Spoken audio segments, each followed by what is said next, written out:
They try to express their views and see their opposing view and then counter view and so on. A whole spirit of like, if I can convince you of your erroneous ways, then I've made you in the right track. So people try to not impose their belief or their ideology or their thinking, but to share this in a view to think that you can actually come to the right path. Imagine now you're an anti-vaxxer. And I tell you, actually, look, vaccination is good and it helps you, and then you change your mind. Then I feel like, wow, at least I've got someone to be sensible. So this is what happens, especially ideological discussions. And these discussions gets recorded by so many different cameramen.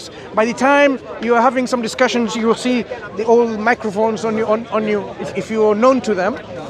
And this then gets uploaded in YouTube, different YouTube channels, so that a broader community of people can learn from these exchanges, because you can't just find information, debates and arguments in books here and there.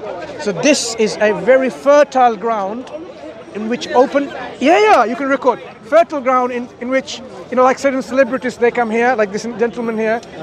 He's the real and people engage in discussions. So we are Muslims. We're Muslims. We take the opportunity to convey to the people about our purpose in life. Because, as young people like yourselves, what do your friends, your colleagues, your peers tell you? Just be happy, do whatever you want to be, and be yourself, express yourself.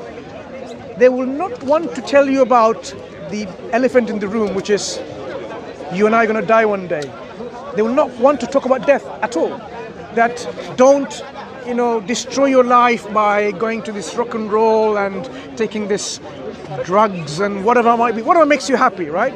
People do it legally and illegally, behind doors and openly and public and so on. There is a whole system in place where people will not tell you, but you and I are going to die one day, right?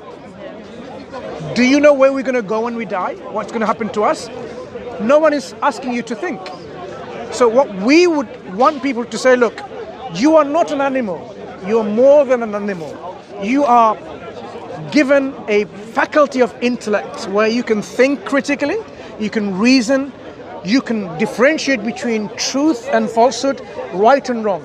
You see, animals don't care when they want to have a sexual relationship.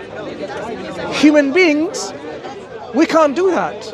I mean, no man can come and force on you and say, let me have sex with you. That would be considered rape outside your consent. So what we are saying is there are various things that people don't think. They go by the flow. The idea of morality, for example.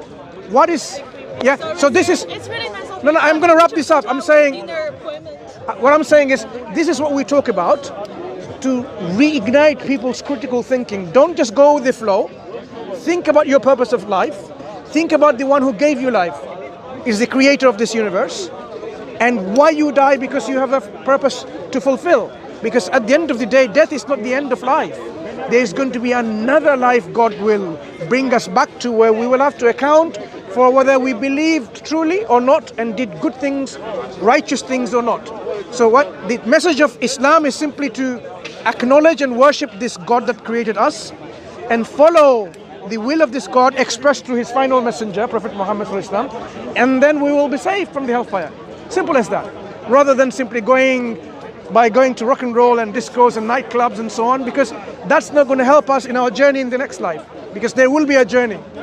Yeah? Thank you very much. Take care. Bye.